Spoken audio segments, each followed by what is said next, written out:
अपने stress level को कम करें, फिजिकल एक्टिविटी को बढ़ाएं, नमक का इस्तेमाल कम करें, नींद को प्रॉपर करें और जंक फूड से और शुगरी आइटम से बचें। जिन लोगों का पेशाब भी प्रॉपर तौर पे खुल के नहीं आ रहा, कभी कभी उनका ब्लड प्रेशर भी हाई हो जाता है। सफेद जीरा तकरीबन अगर हम समझे 50 ग्राम सफेद जीरा ले लिया। इसमें मैंने ली है सौंफ, जो नॉर्मली घर में हम इस्तेमाल करते हैं, वो ले ली इसमें तकरीबन 50 ग्राम। और 50 ग्राम एक जड़ी बूटी होती है जिसको हम छोटी चंदन कहते हैं। 3 इंग्रेडिएंट्स है, बहुत कॉमन है। आधा चाय का चमचा दिन में 2 मरतबा ले लिया जाए तो बेस्ट रेमेडी है जो कि आपका ब्लड प्रेशर को कंट्रोल कर सकती है। नाज़रीन, आज हम बात करने वाले उन तमाम लोगों की प्रॉब्लम की जिनको बीपी का प्रॉब्लम है या उनको पता ही नहीं है कि उनको बीपी का प्रॉब्लम है, और कभी कभी ऐसा हो जाता है कि उनकी जो है बीपी हाई हो जाता है, डॉक्टर के पास जाना पड़ जाता है। लेकिन कुछ ऐसे लोग हैं जिनको डॉक्टर्स ने डायग्नोज किया हुआ है कि उनको बीपी का प्रॉब्लम है। तो आज हम मौजूद हैं आगा हर्बल क्लिनिक में और हमारे साथ मौजूद हैं कंसल्टेंट हर्बलिस्ट, जिनको हम आम जबान में हकीम भी कहते हैं, गालिब आगा साहब। इनको वेलकम करते हैं। अस्सलाम वालेकुम सर, कैसे हैं आप? मैं बिल्कुल ठीक ठाक। अच्छा गालिब आगा साहब, बड़ी क्विक सी बात करूंगा कि बहुत सारे लोग, बल्कि अब तो मुझे लगता है 90% लोग जो हैं, जो इस एज के अंदर है या ऐसी एज के अंदर आ रहे हैं जिनको बीपी का प्रॉब्लम हो जाता है, टेंशन से हो जाता है, बहुत सारी चीज़ों से, खाने से हो जाता है। सबसे मेन जो रूट कॉज है वो बीपी का क्या है? तो सबसे बड़ा मेन रूट कॉज है स्ट्रेस लेवल का बहुत ज़्यादा होना, अपने अल्लाह से प्रॉपर तौर पे मुतमईन ना होना। माज़रत के साथ बहुत अजीब सा वर्ड है, बट हम चाहते हैं कि जो हम कह रहे हैं, हम चाह रहे हैं वो हो जाए। जब हम उससे और हकीकत से लड़ना शुरू करते हैं तो डिफरेंट किस्म के स्ट्रेस पाल लेते हैं। ठीक है। यकीनन ब्लड प्रेशर एक बीमारी है जो कि हकीकत है, जो दिल के अमराज की वजह से भी हो सकती है, जो स्ट्रेस लेवल की वजह से भी हो सकती है, जो नींद की कमी की वजह से भी हो सकती है, वो गैर मुतमईन होने की वजह से भी हो सकती है। और कभी कभी देखा गया है कि कुछ लोगों को कॉन्स्टिपेशन या गैसेस या एसिड रिफ्लक्स हो तो उनका भी कभी कभी ब्लड प्रेशर बढ़ जाता है, जो कि ब्लड प्रेशर के मरीज में नहीं आते, बट ब्लड प्रेशर उनका मुस्तकिल बढ़ रहा होता है according to the gastric pressure. तो ये तमाम वजूहत हो सकती हैं जिसकी वजह से ब्लड प्रेशर बढ़ रहा है। नींद का प्रॉपर होना, और एक बात अभी आपने की कि लोग डायग्नोज्ड भी होते हैं। मेरे पास बहुत सारे पेशेंट आते हैं, ब्लड प्रेशर की डॉक्टर ने दवा लिख के दी हुई है, 1.5 महीना, 1.5 साल, 2 साल, 2.5 साल, जो कि XYZ टाइम हो गया, ये कभी ले लेता हूँ जब मुझे महसूस होता तो मैं ले लेता हूँ।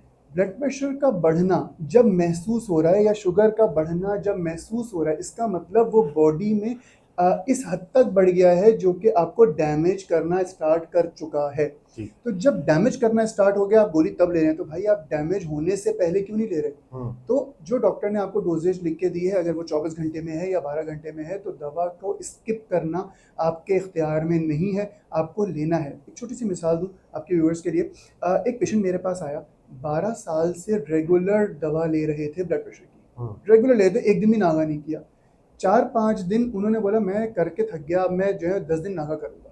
उन्होंने 5वां या 6ठा दिन था, उन्होंने नागा किया, उसी दिन उनको कोई टेंशन आई, उसी दिन ब्लड प्रेशर बढ़ा, ब्रेन हैमरेज हो गया। बात ये है, वो 12 साल एक तरफ, लेकिन जो आप जब दवा नहीं ले रहे तो उसमें अगर कोई स्ट्रेस आ गया या ब्लड प्रेशर उसी वक्त पे शूट कर गया तो फिर क्या करेंगे? तो इतनी बड़ी बीमारी पे जाने से बेहतर कि वो अब बिस्तर पर हैं और मोहताजी की ज़िंदगी गुजारें, उससे लाख दर्जे बेहतर है एक छोटी सी गोली है 510 mg की, वो ले ली जाए तो मेरे ख्याल से बहुत बड़े रिस्क से और बहुत बड़ी तकलीफ से बचा जा सकता है। अच्छा, अब ये तो हमने बात की कि आपने बिल्कुल सही कहा कि डॉक्टर जो है वो कहते हैं कि आपको डेली लेनी है, चाहे आपका बीपी बढ़ा हो या ना बढ़ा हो, आपको लेनी है। लेकिन अगर हम हिकमत की बात करें तो किस तरह से इसको मैनेज किया जा सकता है? क्या रेमेडीज हो सकते हैं, क्या खा सकते हैं जिससे आपका बीपी कंट्रोल रहे या खत्म हो जाए? देखिए सर, ब्लड प्रेशर के पेशेंट्स नॉर्मली फिजिकल एक्टिविटी अगर अपनी बेहतर कर लें, नमक का इस्तेमाल कम कर लें। कभी भी इंसान नमक अगर 100% बंद कर देगा तो कहीं ना कहीं सोडियम लेवल की कमी हो जाएगी और वो बायसे नुकसान हो सकती है इन फ्यूचर। तो नमक कम कर देना या कच्चा नमक ना खाना, जैसे हम ऊपर स्प्रिंकल करके खाते हैं, वो ना करें, बट थोड़ा सा नमक आपके खाने में होना ज़रूरी है। एक छोटी सी बात अगर करूँ, थोड़े अर्से पहले हमारे पास आता है आयोडीन मिला नमक। आज तहकीक कहती है कि आयोडीन मिला नमक बहुत ज़्यादा इस्तेमाल से फलाने फलाने फलाने रिएक्शंस आ जाते हैं। तो मेरा मशवरा आज भी ये होता है, हमारे नाना दादा परदादा जो है वो लाहौरी नमक इस्तेमाल करते थे। लाहौरी नमक आज की तारीख में भी बेस्ट नमक है जो कि इंसानी सेहत के लिए है, और हमारे यहाँ तो बहुत कौड़ियों के दाम मिलता है, माज़रत के साथ बहुत ही सस्ता है। आप खुद अगर डला लेके पिसवा ले तो और बेस्ट है, वरना आपको मार्केट से बहुत सारे ब्रांड्स का भी अब तो मिलने लगा है बहुत कम। तो स्ट्रेस लेवल का अपने स्ट्रेस लेवल को कम करें, फिजिकल एक्टिविटी को बढ़ाएं, नमक का इस्तेमाल कम करें, नींद को प्रॉपर करें और जंक फूड से और शुगरी आइटम से बचें। हम ये कहते हैं कि अगर नमक बंद कर दिया तो ब्लड प्रेशर नहीं बढ़ेगा, लेकिन कहीं न कहीं शुगर का और स्ट्रेस लेवल का अमल दखल हमारी ब्लड प्रेशर में और हमारे जो स्ट्रेस लेवल है उसमें आ जाता है। तो बेहतर है कि ऐसी चीज़ें इस्तेमाल ना करें जो कि आपको स्ट्रेस दें या आपको जो है वो शुगर के इज़ाफ़े की वजह से ब्लड प्रेशर में इज़ाफ़ा करें। ज़बरदस्त। अच्छा, अब आगा साहब, गालिब आगा साहब, मैं ये पूछना चाहूँगा कि कोई रेमेडी है, कुछ ऐसी चीज़ें हैं जो बंदा ले सकता है, खा सकता है या कुछ भी कर सकता है, जिससे कम हो जाए बीपी, जिनको प्रॉब्लम एक्चुअली में है? देखिए हर्बल में मेरे पास एक बहुत ज़बरदस्त रेमेडी है जो कि इस्तेमाल हो सकती है ब्लड प्रेशर को कंट्रोल करने के लिए। ये ऐसी रेमेडी है जिसके बहुत ज़्यादा 2-3 इंग्रीडिएंट्स है, बहुत कॉमन है। आधा चाय का चमचा दिन में 2 मरतबा ले लिया जाए तो बेस्ट रेमेडी है जो कि आपका ब्लड प्रेशर को कंट्रोल कर सकती है। इसमें सिर्फ 3 चीज़ें हैं, सफ़ेद ज़ीरा, तकरीबन अगर हम समझे 50 ग्राम्स सफ़ेद जीरा ले लिया।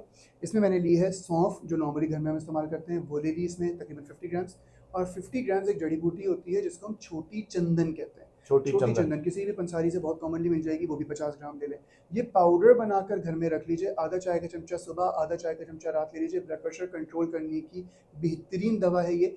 बेसिकली डायरेटिक जो हम कहते हैं पेशाब आवर दवाएँ, वो ब्लड प्रेशर को कम करती है। जिन लोगों का पेशाब भी प्रॉपर तौर पे खुल के नहीं आ रहा, कभी-कभी उनका ब्लड प्रेशर भी हाई हो जाता है। ओके। तो अगर आपको सिर्फ ब्लड प्रेशर बढ़ रहा है पेशाब की कमी की वजह से, सिर्फ सफ़ेद ज़ीरा का कहवा पीना शुरू कर दें 4-5 दिन, तो भी ब्लड प्रेशर कंट्रोल में आ सकता है। मगर कभी भी कोई भी दवा, कोई भी टोटका, अपनी एलोपैथिक दवाएँ अगर आपकी चल रही हैं, आप सपोर्टिव के तौर पे तो ले सकते हैं। हम 100% चेंज कर देना, आज से मैंने ये बताया, ये वाला नुस्खा जैसे अभी अर्ज़ किया, ये बंद कर दिया हमने, जो 4 साल से मैं जो दवा ले रहा हूँ फ़ौरन छोड़ दी। ये अमल नुकसानदेह हो सकता है। आप वो दवा इस्तेमाल करते रहें, कोई भी रेमेडी साथ में इस्तेमाल करें, कुछ दिन रिज़ल्ट देखें, उसके बाद आप उसकी डोज़ कम करवा सकते हैं, लेकिन डॉक्टर के पास जाके, जो कि इस बात का अहल है कि वो आपकी डोज़ को मैनेज करे अकॉर्डिंग टू योर नीड। अच्छा हकीम साहब, अब मैं ये पूछना चाह रहा हूँ कि जो आपने रेमेडी बताई है, ये कोई भी खा सकता है, यानी ख़वातीन, मर्द, हर तरह का बंदा, किसी को कोई अगर प्रॉब्लम है, तो कोई नुकसानदेह तो नहीं है? बिल्कुल नहीं। औरत, मर्द, 18 प्लस कोई भी हो वो ये रेमेडी इस्तेमाल कर सकता है। किसी किस्म का साइड इफ़ेक्ट या किसी किस्म का रिएक्शन के चांसेस इसमें नहीं है। 2 चीज़ें तो बहुत कॉमन है जो कि हम हर खाने में भी तकरीबन अपने इस्तेमाल कर रहे होते हैं, और जो जड़ी बूटी है छोटी चंदन जिसका नाम है, वो भी बहुत कॉमन है हमारे यहाँ। बहुत टाइम से एक आयुर्वेदा का और हर्बल्स का एक हिस्सा है 5000 साल से, तो इसमें कोई रिएक्शन के चांसेस नहीं। ठीक है। अच्छा, अब एक आखिरी सवाल मेरा बचा है, वो मैं आपसे पूछना चाहता हूँ। अच्छा, लोग कहते हैं कि जी बीपी बढ़ गया, हमने दवाई ली और ठीक हो गया, उसके बाद हमने दवाई छोड़ दी। ऐसा है, आपने खुद बताया शुरू में। अच्छा, ये दवाई को जो आपने रेमेडी बताई है, इसको कंटिन्यू रख सकते हैं या थोड़े दिन लेके फिर छोड़ दें, फिर, या आप ज़िंदगी भर इसको खा सकते हैं? सर इसको बिल्कुल ज़िंदगी भर खा सकते हैं। इसको डिसकंटिन्यू करेंगे तो ब्लड प्रेशर बढ़ेगा। जैसे कि आपने कहा, देखिए बात सारी ये है कि हमें नीड दवाई की अगर है तो हमें रेगुलर बेसिस पे लेनी है। अगर मैं ये बात करूँ तो बहुत कम, शायद 5% ऐसे पेशेंट्स होते हैं जिनका ब्लड प्रेशर बिल्कुल ठीक हो जाता है, अगर वो रिलेटेड टू स्ट्रेस्ड है तो। स्ट्रेस अगर ज़्यादा है, वो बंदा स्ट्रेस्ड है, तो पॉसिबल है कि वो ब्लड प्रेशर अपना बगैर दवाइयों के कंट्रोल कर सकता है, वरना नॉर्मली अमूमन ऐसा नहीं होता कि दवाई के बगैर वो ब्लड प्रेशर वापस हो जाए या बिल्कुल ठीक हो जाए। ज़बरदस्त। अच्छा, जाने से पहले मैं चाहता हूँ कि अगर कोई आपसे कंसल्ट करना चाहता है, आके आपके साथ में डिस्कस करना चाहता है मसले, तो कैसे कर सकता है? क्लिनिक कहाँ पर है आपकी, या कहाँ पर कॉन्टैक्ट कर सकता है? सर मेरा क्लिनिक गुलशन इकबाल बैतुल मुकर्रम वाले मेन यूनिवर्सिटी रोड पे वाक़ है। ब्लॉक 16 गुलशन इकबाल में 7 to 10 मेरे डेली टाइमिंग्स होते हैं क्लिनिक पे।